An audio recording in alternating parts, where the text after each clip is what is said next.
పత్తి రైతులు ఆత్మహత్యలు చేసుకుంటే మీకు కనికరం లేదా అని నేను అడుగుతా ఉన్నా. ఈరోజు ఈ 8 మంది ఎంపీల పరిస్థితి ఎట్లుందంటే ఆ పంట పొలాల్లో ఉండే దిష్టి బొమ్మలు మీకంటే నయం. కనీసం ఆ దిష్టి బొమ్మలన్నా ఆ కోతులు రాకుండానో అడవి పందులు రాకుండానో పక్షులు రాకుండానో ఉన్న ఆ దిష్టి బొమ్మలు పనిచేస్తాయి. మీరేం లాభం 8 మంది ఎంపీలు గెలిచి ఒక్కసారి నోరు విప్పరు, పత్తి రైతుల గురించి మాట్లాడరు, కేంద్ర ప్రభుత్వాన్ని ప్రశ్నించరు.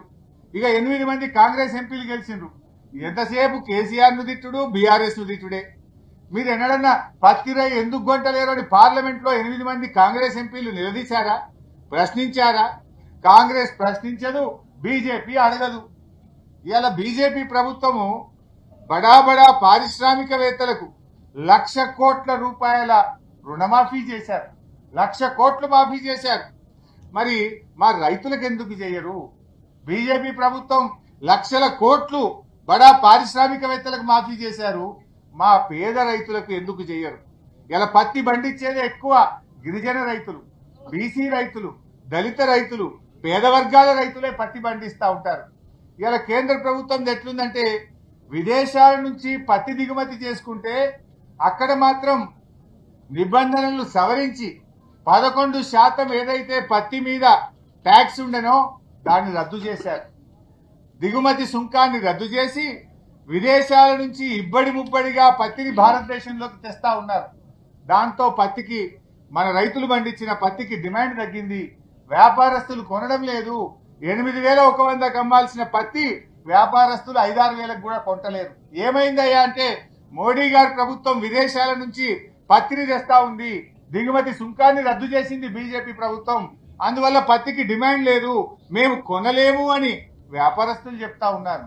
అంటే కేంద్ర ప్రభుత్వము మీరేమో రైతుల దగ్గర పత్తి కొనకుండా ఇక్కడనేమో కొత్త నిబంధనలు తెచ్చారు. ఎకరానికి 7 క్వింటాలే కొంటాం, L1, L2, L3 విధానం తెస్తాం, కపాస్ యాప్ తెస్తాం, 8% తేమ ఉండాలి. ఇక్కడ పండించిన పంట కొనకుండానేమో రైతుల దగ్గర CCI కొనకుండా ఇక్కడ నిబంధనలు కఠినతరం చేస్తారు. విదేశాల నుంచి పత్తి తేవడానికేమో నిబంధనలను సులభతరం చేస్తారు. మీరు ఎవరి పక్షాన పనిచేస్తున్నారు? ఈ నిబంధనలు దళారులకు మేలు చేయడానికా, రైతులకు మేలు చేయడానికా? రైతుకు మేలు చేసేది ఉంటే ఈ నిబంధనలు ఎవరైనా పెడతాడా? మీరు ఎవరి కోసం పనిచేస్తున్నారు? బడా పారిశ్రామికవేత్తల కోసం పనిచేస్తున్నారు, దళారుల కోసం పనిచేస్తా ఉన్నారు. పేద రైతుల గురించి పట్టించుకున్న పాపాన్ని మీరు పోవడం లేదు. ఇది చాలా దుర్మార్గమైనటువంటిది. ఈ రేవంత్ రెడ్డి గారి ప్రభుత్వంలో 406 మంది రైతులు ఇప్పటిదాకా ఆత్మహత్యలు చేసుకున్నారు. రేవంత్ రెడ్డి ప్రభుత్వంలో బస్ ఛార్జీలు పెరిగినట్టు రైతుల మీద లాఠీ ఛార్జీలు పెరుగుతా ఉన్నాయి, రైతుల ఆత్మహత్యలు పెరుగుతా ఉన్నాయి తప్ప రైతులకు ఎక్కడ మేలు జరుగుతలేదు. ఇంకా రేవంత్ రెడ్డి గారు అంటున్నారు ఏడాది పాటు ఉత్సవాలు జరుపుతాడు. 2 ఏళ్ళు నిండింది, నేను బ్రహ్మాండంగా, నా పాలన అద్భుతంగా ఉంది, 2 ఏళ్ల పాలన మీద విజయోత్సవాలు జరుపుతాడు రేవంత్ రెడ్డి గారు. దేనికోసం చెప్తావు నాయన? పత్తి కొనందుకు, మక్కలు కొనందుకు, ధాన్యం ఖరాబ్ అయినందుకు, బోనస్ లో కోత పెట్టినందుకు, రైతు బంధులో కోత పెట్టినందుకు, మక్కలకు పైసలు ఇయ్యనందుకు రైతు వారోత్సవాలు జరుపుతావా? యూరియా బస్తాలు సరఫరా చేయక రైతుల్ని లైన్లలో నిలబెట్టిన, రైతుల కళ్ళల్లో కన్నీళ్లు నింపిన కనుక విజయోత్సవాలు జరుపుతావా రేవంత్ రెడ్డి గారు? దేనికోసం నీ విజయోత్సవాలు అని నేను అడుగుతా ఉన్నా. ఇప్పుడే మేము మక్క రైతులు కలిసాం ఎనమాముల మార్కెట్ లో. మన సీతక్క గారి నియోజకవర్గం, ములుగు నియోజకవర్గం, మంగపేట మండలం, చింతకుంట నుంచి వచ్చినటువంటి రైతు మధ్యల వెంకటేశ్వర్లు, అదేవిధంగా ఇంకొక రైతు లక్ష్మయ్య గారు. ఏమి రేటుకి అమ్మాయి బాబు లక్ష్మయ్య గారు అంటే, క్వింటాల్కు 1,825 రూపాయలకు మక్కలు అమ్మాను, ఇప్పుడే జెండా పాట అయింది సార్ అన్నాడు. యాక్చువల్గా మక్కల మద్దతు ధర ఎంత? 2,400 రూపాయలు. మరి ఇలా వెంకటేశ్వర్లు, లక్ష్మయ్య గారు ఎంత నష్టపోయారు? ఒక క్వింటాల్కు 575 రూపాయలు నష్టపోతా ఉన్నారు.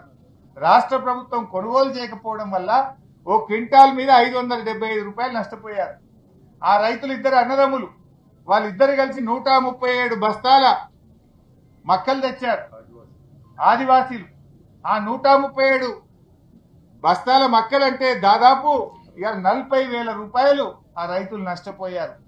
నిజంగా మార్కెట్ కొనుంటే, మద్దతు ధర వచ్చి ఉంటే ఆ ఆదివాసీ రైతులు లక్ష్మయ్య, వెంకటేశ్వర్లు పాపం వాళ్ళకి 40,000 రూపాయలు ఇవాళ మిగిలేదు. వాళ్ళు చెప్తా ఉన్నారు యూరియా రాక 20 రోజులు వరంగల్కి వచ్చి తిరిగాం, రోజుకొక్క సంచి దొరికింది, కొంత ఓ ఎకరమంత పొలం అయితే మక్క నిలబడిపోయింది సార్, పంట దిగుబడి తగ్గిందని.